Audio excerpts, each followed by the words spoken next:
Folks, as I mentioned earlier in the show, the president of Lawrence Tech University, Dr. Tarek Sobh, is here in the studio with me, and we'll talk about how Lawrence Tech University is serving the Michigan community and beyond. Good morning, Dr. Sobh. How are you? Welcome, and thank you for joining me this morning. Good morning. It's a pleasure being here. Thank you for the invitation.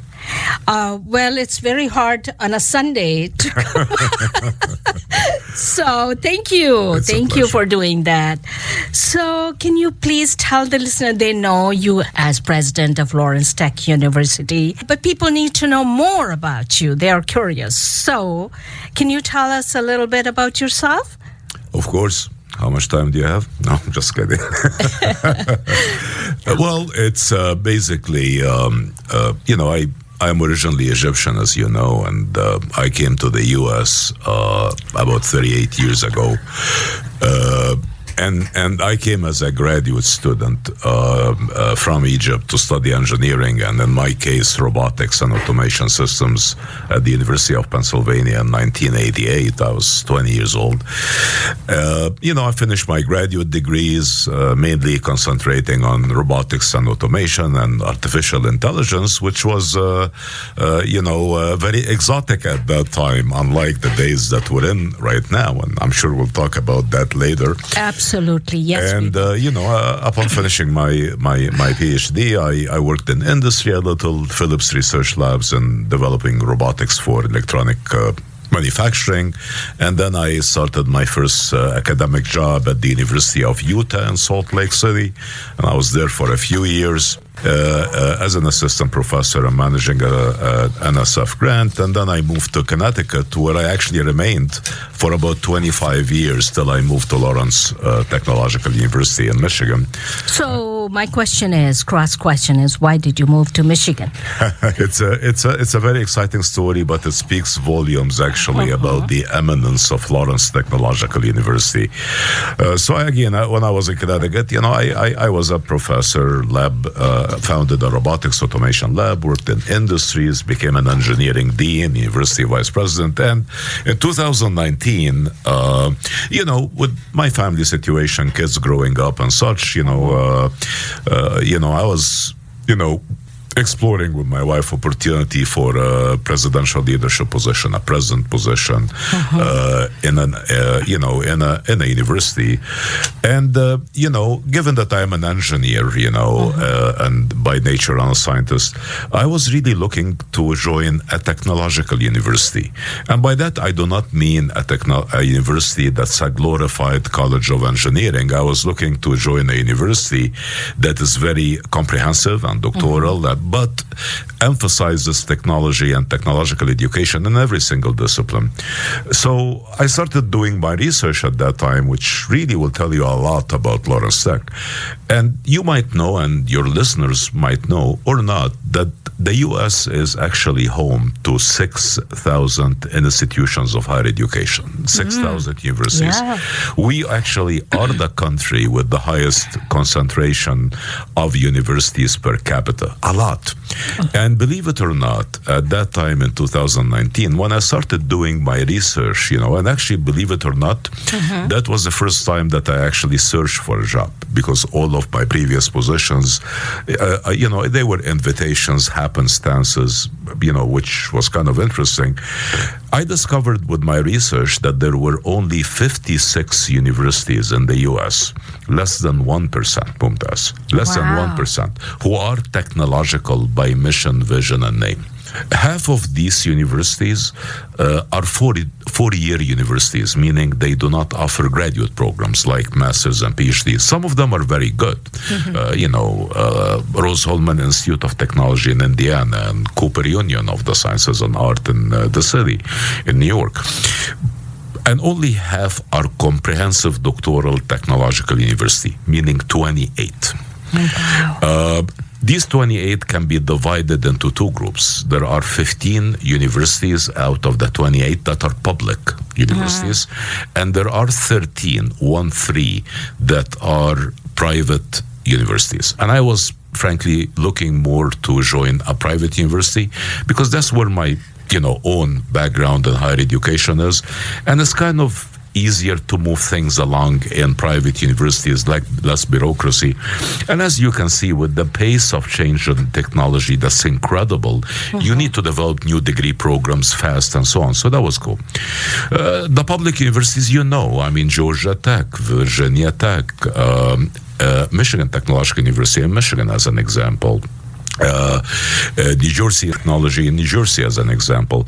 The private universities, the 13 private universities, you probably know their names, and you will inevitably know or notice that with all of these 56 technological universities, they will always have the word technology or polytechnic or mining or technological in their name. Okay. So with the 13 private universities, the top two, when I say top two, I mean in research expenditure, endowment size, etc., are the MIT in Cambridge, in Boston, and California Institute of Technology, then RPI, Rensselaer Polytechnic Institute in New York. Then there are 7 or 8 universities, 7, I think, within the same band.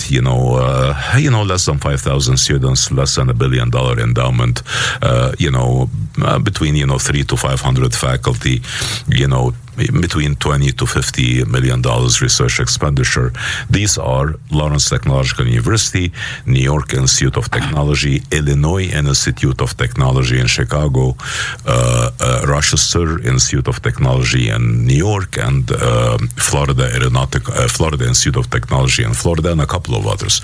So really, what brought me is that I was looking only at these 13 universities as a potential future employer, for a president role.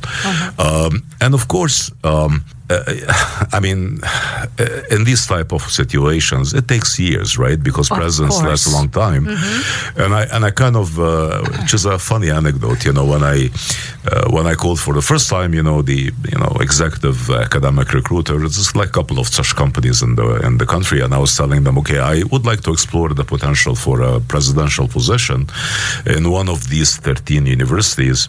They actually laughed, because presidents stay a long time, and it's very rare, and it was like a very directed, very specific, set of institutions. And frankly, I was leaning a lot towards Lawrence Tech, and because Lawrence Tech amongst these 13 is the one that is really most immersed in industry. Lots of industry collaborations, work, hundreds of adjuncts, sponsored projects by industry to students at the undergraduate level. They support student projects, research and development, co-ops.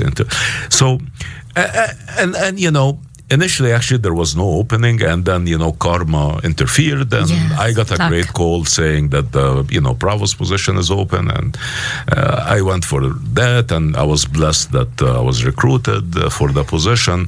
And then, Dr. Mudgil, my predecessor, decided to retire, and the rest is history. So Lawrence Tech is incredibly unique because, again, it's one of this very elite top 13, very technologically focused university in every single discipline. And we offer everything, as you know, and I'm sure we'll talk about that. Yeah. But at the same time, incredibly industry, theory, and practice-based, which, allows for 100% employment and amazing starting salaries and so on and so forth. So it's a long story, but I couldn't be happier. I'm blessed with amazing You're happy here. You like Michigan? I love Michigan. It's amazing. You can't say no because I love Michigan. Mumtaz, I've been here for 6 years already. Moving from the East Coast, everybody told me, Michigan is not as diverse as I was in Connecticut or New York. It turned to be like the most diverse, exciting experience. And they told me it's incredibly cold. And actually, I don't think they were talking about Metro Detroit, they were talking about up north, because actually the weather here is exactly the same as New England, you know. So it's been a blessing, and I have amazing colleagues and the university, amazing facilities and students. It's really a wonderful environment. Yeah, I'm blessed. I'm blessed. And you succeeded Dr. Moedgil. Dr. Moedgil was a wonderful person amazing as well. colleague. Yeah, I have no doubt. Yeah. We intersected for a year, because when I came in as a VP, he was the president for that year, and he was amazing support and help. And of course, we continue to be in touch. I mean, he loves the university. Yeah. You know, so you are leading, as you mentioned, and we all know that it's a great university, one of the top educational institutions, which is very critical not only for the current generation, for future generation as well. And you have 5 colleges, over 100 academic programs. Oh my God, I have a list. I can't. So, can you please highlight some of the major programs you have?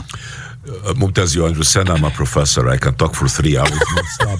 But, a teacher. I know. You know, a teacher. Once a teacher, always a teacher, educator. Yep. Well, actually, we as I mentioned when I was describing the technological universities, we have everything. We have great diversity of majors. All of them are professional majors. So we have College of Engineering, College of Architecture and Design, College of Business, College of Sciences and Art, and of course our newly established as of 3 years ago College of Health Sciences. All of the colleges and all the programs, I'm going to highlight a few. The common thread is they are very technologically immersed. So as an example, in our health sciences program, colleges where we have nursing and cardiovascular perfusion and interoperative monitoring and nursing degree and physician assistant science degrees and several other majors, yes, the students go through the clinical rotations, get their education and their discipline and all, but they also get education in the most emerging health tech, med tech aspect of their discipline. Things like robotic surgery, AI reading of MRI, CAT scans and X-ray, digital record keeping. So they come not only with the discipline knowledge, but with the deep tech knowledge within the discipline that is technologically focused. And I have a question which you have been asked several times. Can we take a little break and we'll be right back? Folks, stay tuned.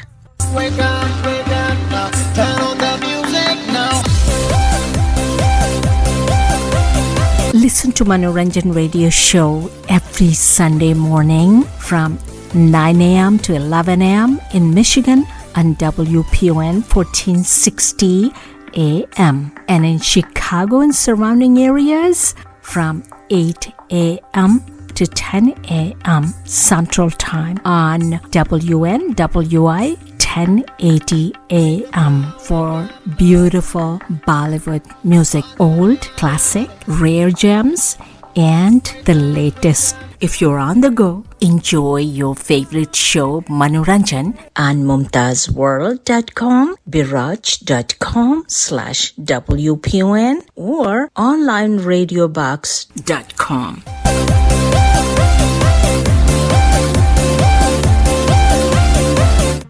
And now I have back with me Dr. Sobh, president of Lawrence Tech University. And I have this important topic that many parents are concerned about, but they need to hear more on that topic. Parents are concerned regarding the AI replacing humans in several jobs. What would you say to those parents?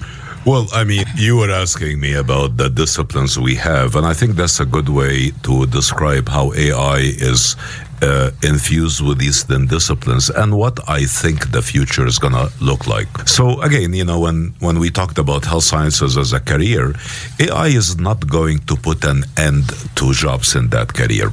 It will actually enhance the productivity of people who are graduating with degrees in that career. As an example, the physician of the future is going to be using robotics and AI and vision-guided semi-autonomous surgeries much more than now, which will require little bit different type of training, but AI is going to enhance these procedures, make them more accurate, and allow for example, wounds and places like that to be less severe than they used to be with purely manual interventions. Radiology, an area that many people say is going to completely disappear because in many cases, the best radiologist, as an example, is the one who have diagnosed or have seen tens of thousands of MRIs and CAT scans and so on. Experience matters. But when you have an AI system that is capable of actually reading in the diagnosis of tens of millions, it will actually diagnose better than the most eminent radiologists. But the radiologist of the future is not going to be about only recognizing and actually diagnosing from the scans. That will be done by AI at a fraction of the time. But the future radiologist is going to be doing more using robotics and automation and other tools, interventional radiology procedures, as an example. In addition, of course, to increasing the throughput and the magnitude and the speed at which the diagnosis is being dispensed. Same with robotic surgery. Also areas like, for example, architecture and design, right? In architecture, of course, architects and designers use software to design buildings. Now, with the advent of AI, a lot of these tools can speed up the process maybe 100-fold, because our College of Architecture is probably one of the top 10 in the country and probably one of the top 3 in the usage of AI and in architectural designs. But architects of the future will have the ability to spend more time with their clients, discussing their needs, and that is going to be fed into the AI. So you take a little bit from the mechanistic, routine work and actually have more of the human interaction work there, right? Engineering, every discipline in engineering. When you talk about, AI displacing workers in the factory floor. So again, we have to think about this differently, Mumtaz, right? If you have a factory that has 100 employees doing manual, semi-manual, or semi-autonomous jobs without AI, right? To run the same factory using automated sensing and AI tools, you don't need 100 employees. You maybe need 5 only, right, to produce the same output. That doesn't mean that you will have to lay off 95 employees. No, it means you will build 20 factories, right? And these 5 employees, each one with them. So AI is about increasing the production, increasing the output and the capacity, speeding up operations, and making life easier. I always compare AI to the calculator, right? I know that both of us came to the US about the same time. Yes. And if you remember when we were in elementary school, in the days, we had teachers who didn't want to use calculators, right? Because, they thought that will stop our brain from working. AI is a new calculator. The Excel sheet is a tool that happened that did not necessarily make all of the accountants go away, right? When the computers and these tools happened, that didn't make the people who use the typewriter and other devices unemployed. It just changed the type of training. So my advice, and a pointed answer to your question, the fields and the areas that your son and daughter, the new generation, is interested in haven't changed. If your, teenage is interested in communications, for example, yeah, sure, they should pursue that, but make sure they pursue a program that's very technologically immersed within the area of communication, a program that emphasizes digital and integrated media design, communication, marketing, and arts, for example, because that will be a different type of job that's very digitally oriented, that's AI infused, that mixes things like graphic design and audio engineering and game design and digital marketing and communication, as an example, right? If you're interested in architecture, yes, pursue pursue architecture and construction, but make sure you know a program that teaches you how to use AI in design, how to use robotics in construction, how to use 3D printers to print houses, because that's a new technological aspect. If you're a business enthusiast or your son and daughter want to study business, yes, they will study and they should do that, whether it's marketing or accounting or finance and so on. But again, make sure that they go to a university or a setting where they do not only become immersed in the routine or the well-known discipline, but they come out with very good knowledge in addition to the knowledge they acquire in accounting and finance in areas like fintech and business tech and cybersecurity and digital supply chain management and analytics and so on. So my advice is students, whether they are in the arts, whether they are in business, whether they are in architecture, should pursue what they want, but make sure that the program and the university they attend enables them to pursue their passion while making sure they are eminently qualified and trained in the most recent advances in technology within that particular discipline. I think that emotional intelligence is one thing that cannot be replaced. Management of AI is the main thing.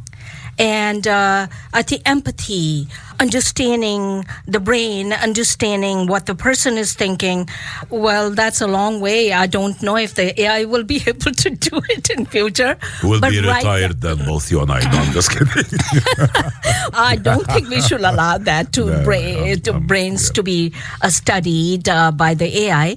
But I think emotional intelligence, management, and if they are able to, as you said, if they are able to manage the AI, whatever the area is, I think that's something very important. Did I miss out on anything that you would like? Oh, you have an event coming up.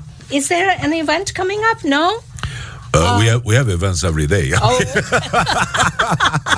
We just started school. So I want to comment very, very, very quickly on the last thing you mentioned. So you actually, Mumtaz, are right on the mark. And the example about, architects spending more time with their clients is a great example of this, right? We always say to our students, it's not only the technological and professional skills, it's also, technological and academic skills. It's also the professional skills, what used to be called soft skills in the past. And actually, I think AI and automating many of the tasks that are not automated right now will enable the professionals of the future to focus more on things like communications, project management, being part of a group and learning how to integrate and be part of a good group, on customer service, in areas like, even writing, right, and leadership and so on. So these kind of skills, I think AI will enable the professionals of the future to have more time to focus on them. And to be very honest, and I know this will sound very futuristic, but when 70-80% of the routine tasks, right, that we are undergoing in many, many disciplines right now, including manual labor, by the way, is automated 10, 20 years from now, that actually will give us more time to actually, in my opinion, to pursue matters of greater intellectual merit, and whatever that is for different human beings, you will have more time to enjoy the arts and music and sports and communications and so on and so forth. So I think actually we're heading not like what many people say into a gloom, future where people don't do anything and there are robots running the world and all of these, fantastic scenarios. On the contrary, I think we're heading into a future, if managed appropriately, that is going to be safer, that is going to be more efficient, that will enable people to focus on really what matters. I mean, I'm one of the people, for example, who don't like to drive at all. I mean, I think it's a waste of time. Oh, you don't? I don't. I think it's a waste of time. I love to drive.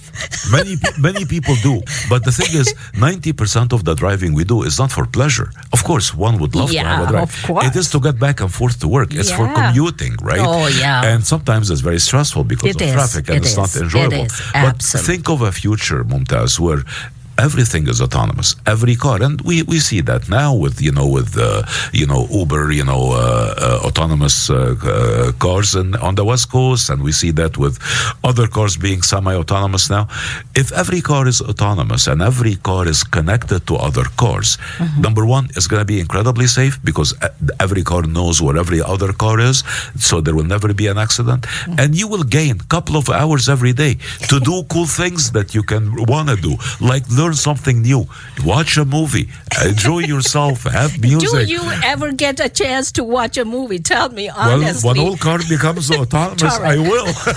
That's the problem. So I actually think lots of time will be safe to pursue matters of pleasure and personal and professional enrichment than the average person has to now because of the advent of these amazing tools. That's so true. That's so true. Thank you so much. So what's your message to it's a family show. Sure. So what's your message? So, I have 4 children myself. We were talking before the program, from, my oldest who's 33 in healthcare to the youngest who's 21 and into consulting, But I think, at the end of the day, I think students and families should allow their children to pursue the field that they are really excited about. Absolutely. You will never succeed in an area that you don't have an interest in. Whatever, if you have a passion towards something, whatever that's something, music, the performing arts, business, etc. But the key, as I've been trying to maybe project, in the last, half an hour, try to make sure that your student goes to an educational institution. And Lawrence Tech is really a case in point. As you know, we have the 100% employment rate, right? We are the highest starting salary and, for new graduates in the state of Michigan. Because, again, of the nature of the programming, make sure that your student graduates with in the discipline, whatever it is that they like, but very technologically trained and savvy in that discipline, and ensure that there is a theory and practice approach where the student, within the time they spend at a higher education institution, goes through several co-ops and internships to get a flavor and to be immersed in the workplace before they graduate. That's all that I have to advise. Absolutely. Thank you so much. Very well said. Thank you, Dr. Sobh. I appreciate you, and you will come back again. It would be my pleasure. It would be my pleasure. Thank you so much. So we will talk again more about any new initiatives that you have and so forth. Thank you so much for joining me, and have a wonderful year. Thank you.